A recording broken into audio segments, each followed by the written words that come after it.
Hi guys, welcome to my third video in what is becoming my favorite series, and that is my attempt to solve an Agatha Christie mystery book.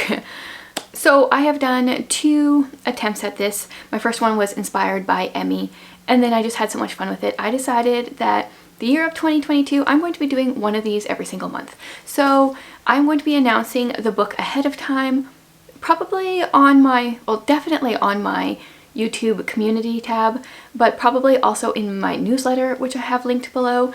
And I announced a few weeks ago that this month's mystery is Crooked House. And I want to announce it ahead of time so that you guys have a chance to read the story ahead of time. So you have a chance to not have spoilers and be able to watch the videos as they come out. I haven't started it yet. If you are watching this on YouTube, what I am doing for 2022 is I'm going to be sharing a video here, obviously you're watching it right now, sharing my thought process as I go through this and try to solve an Agatha Christie mystery. But over on Patreon, I'm going to be sharing an extended cut of this video, sharing a lot more behind the scenes and some more thoughts, because these can get quite long. So the YouTube version is the shorter version, the Patreon is the extended cut. I picked up this book because it is one of Agatha Christie's favorites, and in my very first video that I did, this one was one that people recommended a lot. I have not currently picked out next month's Agatha Christie. This is my unread Agatha Christie here.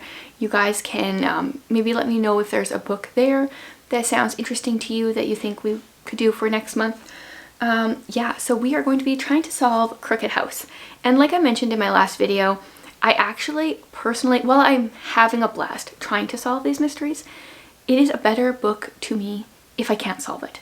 So, like, I feel like I win either way. Either, like, I finally get to solve one of her mysteries, or I get to, like, really enjoy the mystery and what ends up being a twist to me. So, I really feel like this is a win-win series. And I love Agatha Christie. I've read a number of her books now, and I'm excited to read one a month this year. I'm not going to be talking about what the synopsis of Crooked House is. I read the back when I did my book haul with this book recently, and I honestly didn't even understand it. That's okay. I love going into books blind, and that's what we're going to be doing with this one. Now, for the last few that I've done, I had a bunch of sticky notes, kind of trying to keep track of different people and things, and I'm out of sticky notes. But I remembered, I have this giant whiteboard, so I'm going to get out some whiteboard markers, dry erase markers, and write down the suspects and all the things. I'm going to have to try to write really small, so I'll see if I can find a like fine tip marker. So yeah, I hope you guys have read this book ahead of time, or you're okay with spoilers, because there's definitely going to be some coming out, but not for the first while. For the first while, I'm going to let you know who our characters are / suspects and what's going on. And so the first step is to like start reading the first few chapters. If Agatha Christie has done one thing with her writing, it is make me suspicious of her narrators. Okay, so 2 chapters in, not very far, we've met 2 characters. We have Charles and Sophia that met in Egypt or something, sometime after the war. Which war? Oh, okay. This is printed in 49, so Second World War, I'm assuming. And Charles, we don't really know much about. He's our narrator. But we find out in chapter 2 that his father is the assistant commander of Scotland Yard, which plays into it because they met in Egypt, but a couple years later he comes back and he wants to marry Sophia, and we just found out that her grandfather has just died, and there's some suspicious circumstances, and she won't marry Charles until this mystery is solved. So I'm assuming we're going to meet her family members, and they're going to be the official suspects in this case. I'm assuming that is the mystery, is the grandfather. But 12 pages in, so I really don't know much yet. But I'm determined to write everything down, because I have learnt from my mistakes you do not miss anybody. So hopefully I get this. Okay, I've got my official list of characters. I don't have all their information filled in yet. My marker was needing to stay upside down here so that it can recharge. But here's what we've got. Okay, so the 87-year-old grandpa, he remarried 10 years ago to this woman named Brenda. She was 24 then, and he was what, like yeah, 77. She's now 34. They wish that she killed him so that, because she's not like part of the family, right? They would love it to be her, but no one really seems to think it's her. They didn't use the word lazy for her, but just like she was loving the rich life, didn't really have much ambition. She was good to go, whatever. There's also a tutor in the house that they maybe kind of have a bit of a relationship, but he's been considered a complete rabbit, just like no ambition. He wouldn't harm anyone. Then we've got Roger, who is Sophia's uncle, and Clemency, who is married to Roger. She is a scientist. I guess I didn't mention the grandpa was killed by an insulin shot that had actually his eye drops in it, not the insulin. So like a scientist, that's kind of like raises a red flag. Then we've got Philip, who is Roger's brother, and this is Sophia's dad. And then we've got Sophia's mom, who I haven't heard a name for yet. She is an actress. And Josephine is Sophia's sister. Eustace is Sophia's brother. So I got them all relating to Philip. And then we've got an aunt. She is a sister to the grandpa's first wife. She came out because they had 7 kids when the grandma died. So she came to help raise them and then has stayed ever since. So this is currently what my board looks like. A little bit more to be filled in. Okay, so I've been reading, I finished chapter 8, haven't started chapter 9. Wrote a little bit more here underneath the different people and kind of will walk you through what I know / think so far. So I'm thinking that we can probably clear Charles off the suspect list. Like, I mean, I'm going to keep him up here, but he was in Egypt for the last few years and didn't know the family before other than Sophia. I don't think he has any stake in this. I'm pretty sure he will be a reliable narrator and a like a neutral third party that will give an accurate representation of what's going on. That's currently what I'm thinking. But it is Agatha Christie, so I'm not ruling anything out. We'll come back to Sophia. Aunt Edith, I don't know if we've really talked more to her since I updated. Not much more has been revealed. At least she's there. She didn't like the grandpa. She's known as ruthless, but doesn't seem to have a motive. We just met Eustace. So he is 16. He is Sophia's brother. He had infant paralysis as a kid, which is why they hired Lawrence Brown to be his tutor and Josephine's tutor. Yeah, so he was just in a brief scene where he pretty much left the room while the inspector interrogated Lawrence. As of right now, neither Eustace nor Josephine seem to be actual suspects in this murder. But I'm not ruling it out. They might come back to them at some point. So far we haven't even met Josephine. I don't know a thing about her. So we'll see if they actually become characters here or not. So Brenda, they did interview her. She's very nervous. She's worried that it's going to be pegged on her. She is the one that administered the fatal insulin that wasn't insulin dose. And she's not willing to get a lawyer or anything. She's not worried like that, or she doesn't care about lawyers. I'm not sure what was going on there. She didn't get a lawyer, so she's not like lawyering up, but she is worried that she will be the one blamed. Then we met Lawrence Brown. He is in his 30s, and there has been talk about maybe there being a thing between Lawrence and Brenda, but I think that has kind of been removed. I'm not sure where that came from, if that was from Scotland Yard, just because they're about the same age and her husband was in his 80s, so, but it doesn't seem like it. Lawrence is a very highly strung person. He is very worried he's going to be blamed, and he's kind of like freaking out on the inspector, like not in a like an aggressive way, but in a very like hyperventilating way. He even admitted that like part of the reason he became a tutor is because he wasn't called up for war, and part of the reason he wasn't enlisted in war is because he cannot kill anybody. He's too high-strung or highly sensitive or whatever for that. So then it seems like he's probably not the one that did this, but not ruling anyone out. So we met Roger, who is Sophia's uncle, he was super emotional as well. He seemed to really love his father, and he's not taking the news that this is a murder well at all. And then we met his wife, who, she's very like stark. Their house is described as very white and like sterile. Yeah, I guess we'll leave it at that. They seem to be in love.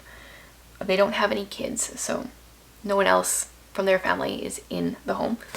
And then moving on, we talked to Philip, who is Roger's brother, and complete opposite. Whereas Roger was very emotional, Philip seems very like analytical, like a brick wall. Nothing gets past, no emotions are shown at all. It mentioned when Charles walked in the room that it was kind of like your typical study or whatever, except the one thing that he noticed was the absence of something, and it was the absence of the smell of smoke. And so obviously Philip is not a smoker, which I wrote down because that, for Agatha Christie to point that out seems suspicious. I have no idea why. Shortly after, his wife Magda came in there and was smoking, so it's surprising that the room doesn't smell like smoke. But that was just a weird thing that I wanted to write down because it seemed weird to be included. And then when it comes to Magda, like I said, she was in London when the death occurred, or on her way back from London. But when we've talked to her, she's been very actressy. She's putting on a play. I mean, she is an actress, but she lives her life that way. Like, she's putting on a play. Pretty much the inspector thinks she could tell a great tale, but doesn't believe there would be a word of truth in it, so doesn't really know how much to believe. And then there was brief mention of a valet named Johnson, and they've pretty much ruled out all the servants, house help, because what the grandpa did, a very, very wise thing, if I ever become really rich and have a bunch of house help, this is what I'm going to do, is he paid his help as, every year they got a bonus. So every year they stayed with him, they got paid more. So they're better off with him alive than killing him off, because they're not getting any kind of money coming to him once he dies. So when you're old and you want your house help to be loyal to you and not kill you, this is how you pay them. I'm just writing that down for if I ever become like insanely rich and have all this house help. Now, as of right now, I still don't see any motive. Like, why would anyone want to kill this guy? Everyone seemed to have tons of money. Okay, I need to go get some water, and I'm gonna keep reading. That's what I know so far. And other than maybe being a little suspicious of Sophia, not really suspicious of anyone else. And even Sophia, I feel like that's a bit of a stretch. So we'll see where the next little bit takes me. Okay, so I continued reading a little bit last night. I started getting sleepy, so I'm in the middle of chapter 10, maybe closer to the beginning of chapter 10. And a few things kind of like started popping up in my brain when I was reading yesterday. One of them is when Sophia met Charles at the restaurant for the first time after not seeing him for 2 years or however long it was that they were apart. She talks about how she like shimmied down some pipe or some way out the bathroom window because they had like detectives watching the house. Now a guy still found her on the train platform and followed her to the restaurant, but she is supposed to have a alibi of sorts for the night of the murder. We haven't really actually heard what it is. I think all I've heard is that she wasn't there. And now it kind of makes me curious. Was she might have been there. She can shimmy out the window. She could have done that. Could she have come back through a secret way? Like, I mean, this house sounds huge. So it just adds to my suspicions for Sophia. So I'm curious about that. And then we met Josephine. So I need to add to her here. She's 11-ish. Apparently she looks kind of like her grandfather, which is to say that she's short and ugly. So not a compliment, but she is an eavesdropper. She listens outside people's doors, and we found out, according to Josephine, that Roger and Clemency were going abroad in a couple of days, but they weren't going to tell anyone they were going. They were just going to leave a note after they had gone. So that's suspicious. So I'm not sure what that means. Yeah, so I plan on reading a few more chapters here, seeing what else jumps out at me, I guess. Here, Charles is talking to Josephine, and she's talking about how the detectives are too stupid to know where to look, and he let that inference escape him. But I'm not. I'm tucking that away for future knowledge. The plot continues to thicken. I have now read chapter 14, and I'm a little more than halfway through the book.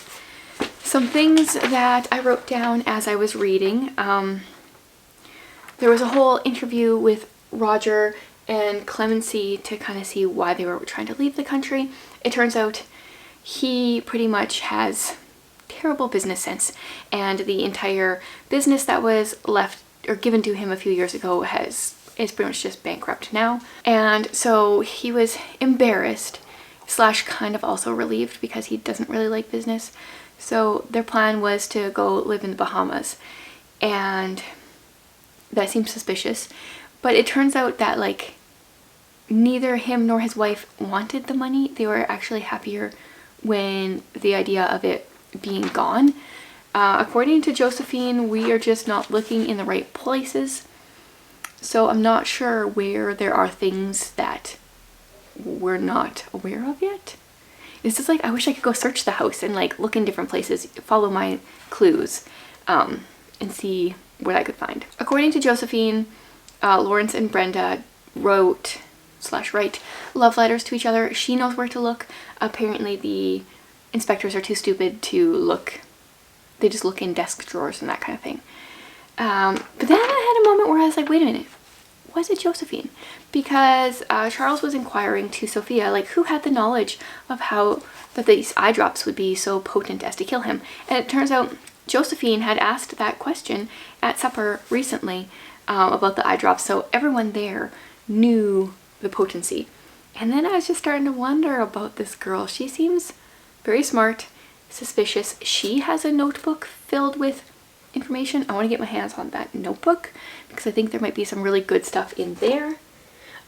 This is kind of like the part in the game where I just like slowly go from one person to the other, and then eventually I find out I kind of did suspect that person, but like briefly, and then kind of moved on. I still don't really have a whole lot of motive. Roger and Clemency, for the opposite of money, they could have money if they stay, if the old man lived. Other than that, I'm not sure. Okay, we have reached the point in the book where pretty much this happens with every single book. I start like really narrow, focusing in on one person, and it's so far always been the wrong person. I'll give you a little bit of a recap of what has happened, and then I will tell you who it is that I am suspecting right now. Okay, so currently I am about to start chapter 19. So I finished chapter 18, and I had some things I wanted to read here. So what happened recently is Charles is doing his thing, kind of trying to get the family to talk to him, trying to see what's going on, and Josephine tells him that this is the point, because she loves detective stories, this is the point where a second murder happens, and he just brushes her off or whatever. And then later that day, I think it was, maybe the next day, it ends up that Josephine has been injured. And what happened is, I was a little bit confused by how it happened. So apparently she goes and swings on some kind of door, and there was some kind of rock placed on top of the door so that when she would swing, it would fall and hit her in the head. I can't visualize this, but this is apparently what happened. And they have been able to see from the indentations on the ground that the person had put the rock there and tested it a few times. And then while Josephine is going to the hospital, Charles is looking for her notebook and finds love letters between Brenda and Lawrence. And I think that was the last thing I read. Yes. Oh yes, but then I also need to update you on the will. They ended up finding that he had written a new will. He read out to his family the will that he had drawn up, but he had actually written a different one and left everything to Sophia. But no one knew about that, not even Sophia. He gave a little bit of money to his wife. I think hers was the same amount, but everyone else was taken out of the will, I believe. He had already given them a good portion of money in their years, so it's not like they were going to be destitute. So that happened and Josephine got injured. Now here's what I think. I still suspect Josephine. I could be like barking up the wrong tree here, and there's still time for me to change what's going on, change my mind as to what I think is happening. And I have no motive here whatsoever, like why, other than idle curiosity, but that's currently where I'm at. So I try to read the page numbers without reading any words. There's about 50 pages left in the book. I think I can read a few more chapters and then I'll lock in my final answers and then read what actually happened. So I just started reading chapter 21 and the inspector guy, whatever, is coming to arrest somebody. He's coming to arrest Brenda. And I thought, well, I do not think it is Brenda. I'm assuming they'll arrest her and more will come out. I think it's about time that I lock in my answer, go over this, and then I'm going to read the rest of this on camera. I think it's Josephine. I really do, and I hope I didn't just latch onto this idea. Sometimes I can be like, okay, who's the least suspicious person, and try to see how I'm trying to get stumped, like Agatha Christie's trying to stump me, and then just pick like the most random person. But I think she fits the best, but I don't know why she'd want to kill her grandfather. I'm assuming she loved him. Doesn't really talk about that. She's very nosy. I can see her just doing it just to see if life is like the detective stories. Yeah. And then like I said about her knocking herself out with the rock, with the door thing, that whole bit, she's recovering a lot quicker than they had originally thought. It wasn't really that big of a bump on the head. Maybe her grandfather had a secret that she knew. Like, she knows all about these people. So I'm gonna lock in that it's Josephine. And then I'm gonna read the rest of this.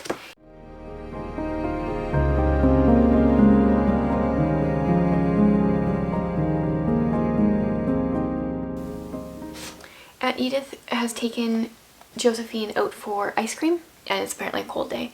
And now it's been a while, and Sophia's wondering why they haven't come back yet.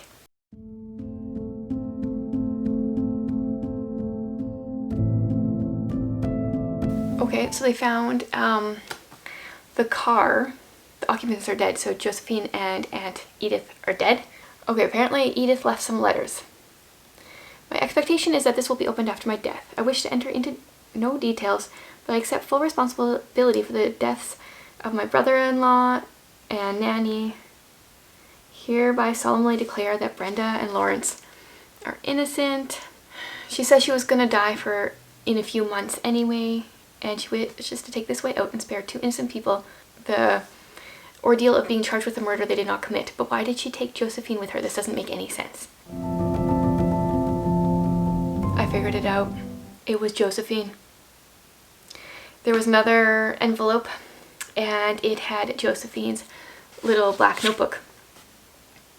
The first entry in the little black book, written in childish hand: "Today I killed grandfather."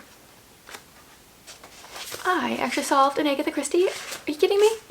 Yeah, so then there's a letter with the little black notebook that talks about how Aunt Edith found the notebook and she herself only had a few more months to live.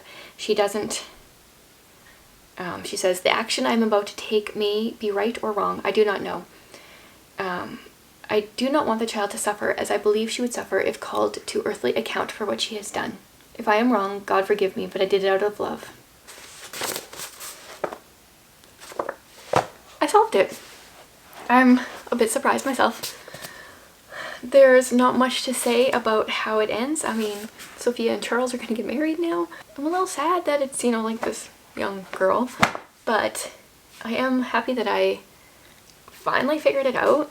I actually picked up on quite a bit of the clues from this, so I don't feel like there's a lot to like rehash because I talked about it earlier.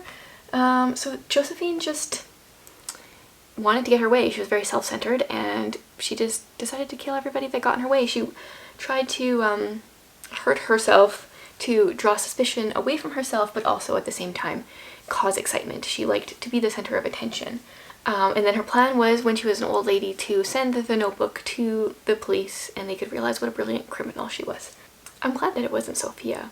As much as I really didn't want it to be Josephine either, I really didn't want it to be Sophia. I wanted them to get their happy ending there. And I'm also really glad it wasn't Charles, because that one wouldn't have made any sense to me. So there you have it. There is my Agatha Christie solving attempt and success for January. I plan on doing this once a month throughout 2022. I'll be having shorter videos on YouTube and a full-length video, probably twice as long, I'm assuming, over on my Patreon. So if you want to see more scenes, go ahead and join that. And for those of you on Patreon, thank you for supporting me in this way. And I haven't decided which book I want to do for next month. Still, if you want to leave a comment, let me know which one. I was contemplating maybe starting a Tommy and Tuppence one. That's just an idea. So thanks for being here, guys. Let me know if you had solved this before you got to the end of the book, if you were shocked. Let's just talk about this book in the comments.